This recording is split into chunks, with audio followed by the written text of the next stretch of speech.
Ganda ng weather. Tapos sa sounds ako kanina, syempre hindi natin pwede i-share dito, makaka-copyright tayo. Yan.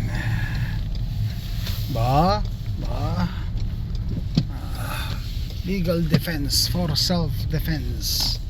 Saan nagpark si JR? Yun, doon si JR. Doon siya nagpark.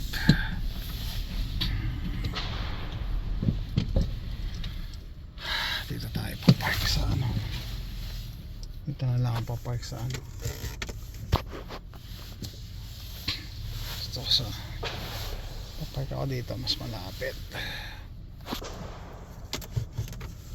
Tabihan ko ba siya? Extra. Sige, tabihan ko na nga lang pala. Ayan. Ay, baka makausli pala ako. Hindi pwede.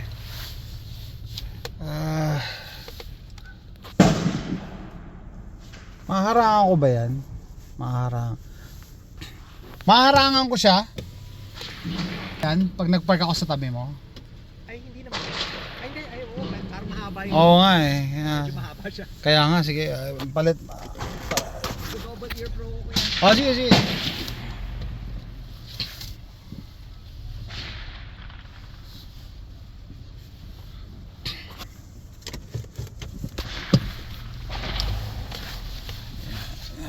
Bakit ako nag-video ngayon? Kasi meron akong topic na gustong i-discuss.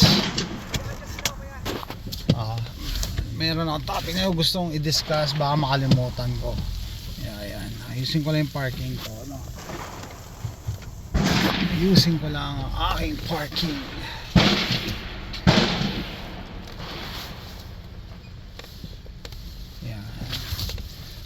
Okay, interviewin natin to si JR. Interviewin natin. Ay, sandali. Pasingaw natin. Hindi ko ganong sinasara itong mga bintana para may vent. Para hindi. Anyway, malamig na lang ngayon. So, yan. Nandito na ako. Narinig niyo yung putukan. Ano? Putukan na. Interviewin natin si JR. Interviewin ko si JR. Saan siya pa-park? Doon siya nag-park. Sana doon na lang ako nag-park pala. Sana pala doon na ako nag-park. Ay nako, hindi. Sa tabi pala ng mga ano.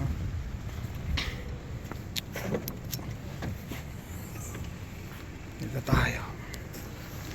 Musta?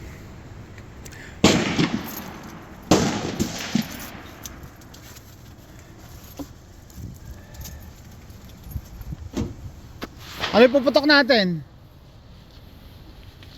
Ano ipuputok natin? Dalawang Glock 44? Yeah, 44 sa yung 43X. Okay. Tawag dito. Sandali, mag-vlog ako Sama ka! Yeah. Hindi kasi sabi ko, nagda-drive ako. Meron akong pumasok sa isip ko Kasi I made a mistake na bago ako magpunta rito, binasa ko yung mga inappropriate comments. Oo, nasira pa rin araw ko. May nag-comment doon, sabi nag-comment doon sa trip ko sa Waco, sabi pinagmamalay ko daw yung Texas, wala daw culture ang Texas. Kaya sabi ko, at least ito, bagong dating dito sa Texas. Sabi ko, Anong hindi ko culture? maintindihan. Hindi nila sabihin. Pilipino yun So I assume siguro nasa California to, New York or Chicago. Kasi usually, di ba, yun ang gusto nila, di ba? Wala daw culture. Sabi ko, ano kayang gusto niyang palabas? Anong point niya doon? Mga redneck, mga tao doon. Yun yung idea, probinsya, redneck. Ikaw mismo, kaya gusto ko na isama. Kasi ito si JR, bagong dating to, galing California. I mean, mag-isang taon pa lang. Ano sa tingin mo? It's not the best, pero hindi ko makakita yung difference ng state ng Texas sa iba. I mean, I've been around kasi Seattle, Okay. New York, California. Kung tourist ka, medyo may lamang nga yung mga California.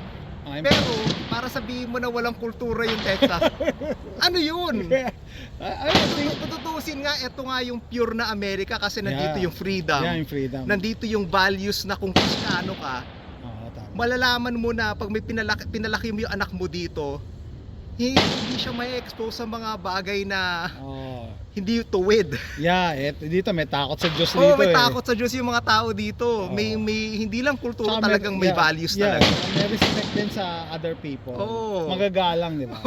Kaya hindi ko Pilipino yung nag-comment na yun, ha. Ay, grabe. Naalala ko, eh. Tapos yung isa naman nag-comment dun sa gun collection video ko. Sabi, coops daw ako. Ang dami ko daw baril, baka daw sabihan ako ng ISIS. Dahil yung Louisiana, katabi lang daw ng Texas. Ano ba akala nila sa yung evil eh, yung parang napapasa? Oh. Yung, ano ba yung pelikula ni Denzel Washington? Yung Fallen Angel, yung The Fallen yata. Fallen, basta Yung pag hinawakan mo yung is on my side. Akala nila napapasa yung kasamaan eh. Ikaw Kaya na. nga may free will tayo eh, di ba? Yeah. Tinuro sa Christian living yun eh. Yeah. Tayo yung pumipili ng faith natin. At saka yung kasamaan, hindi yan yung basta, maging masama ka na. I mean, parang ako, yung kasamaan talaga nasa puso ng tao yan. Kahit anong tago mo. Totoo. Yung kahit magbait-baitan ka, di ba? Lalabas at lalabas yun. Lalabas yun, hindi yan yung porkit may tumabi sa'yo na Nakakatawa mga Pilipino to nag-comment. Grabe. Mga Pinoy, grabe. I don't know. Kaya sabi ko, okay. Didiscuss ko bago tayo mag-start. For sure sa lahat ng mga tinirahan ko na states sa Amerika, dito ako pinakamasaya. Kasi nandito nag-line up yung values ko eh. Being Christian. Yeah, I mean, I'm not saying na hindi mo mabait yung tao sa ibang state. Mabait din. Kasi kung isusuma total mo yung values na represent ng state, dito mas angkop. Lalo kung Pilipino ka. Hindi, Filipino tsaka values. how do you quantify freedom? How do you qualify freedom? Di ba? Hindi mo siya ma-explain eh. Yeah. Pero mararamdaman mo yun na malaya kami dito eh. Di ba? Yeah. Lalo na first time mo dito sa di ba? Tontawa ka. Nung kinukuha ko nga yung driver's license sa League City sa Texas, nag-comment ako kasi nakita ko yung comment ticket na yun. Yeah. Sabi ko, Comment ticket. sa California, sabi ko, kung sa California yan, mag-raise ng eyebrow yan. May mga na-offend na dyan. Yung nagsabi pa mismo sa akin, Texas State Trooper siya. Sabi niya, bakit naman? Sabi niya, kung tutusin nga, mas masaya ako kung armed yung mga kagaya mo. Kasi, kita mo? hindi ka from a aasa sa amin. law enforcement perspective. Ngayon. Kaya iba yung mindset. Hindi tulad sa California, makikita mo naman, hindi ko nilalahat, pero may mga law enforcers sa California na parang makikita mo may ego yung police. Parang Pinas parang Pinas. Iba yung ugali. Dito. Parang feeling din nila silang lang dapat yung may baril. Yan, Pero parehas na yung enforcement yun pero dito yung police magalang dito sa dito natutuwa yung police na yung law abiding citizen armado. Yeah, hindi ka kasi pabigat eh. Hindi ka pabigat, oo. At saka parang yata yan eh, pag sa law enforcement dito, ang perspective nila, kasi sila daw delikado yung trabaho nila eh. So hindi nila alam yung ma-encounter nila kung yung stop nila kung masama o mabuti.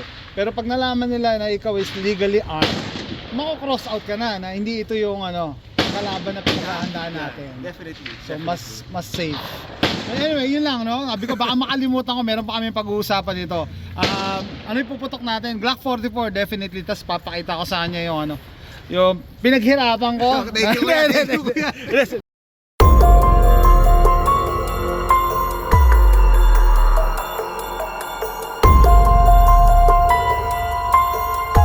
Okay, so basa tayo ng mga comments ng bashers. So, may nagsasabi yung mga haters na may nagsasabi na ang bilis ko daw mag-delete ng comments. Hindi nila alam YouTube mismo hino-hold ang comments pag alam nilang inappropriate.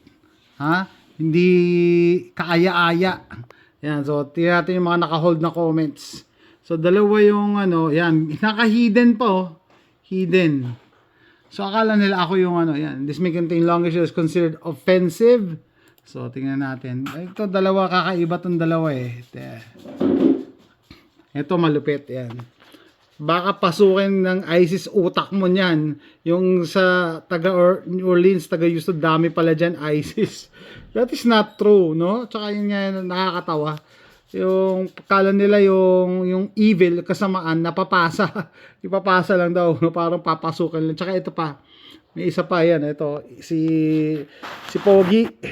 Ewan ko, siguro puro hate ang laman ng puso nito eh. Walang kultura daw. Paano naging walang kultura? Nag-comment pa siya doon sa video ko na namasyal kami sa Waco, Texas. Wala daw kultura. Talaga lang. Siya puno siya ng kultura.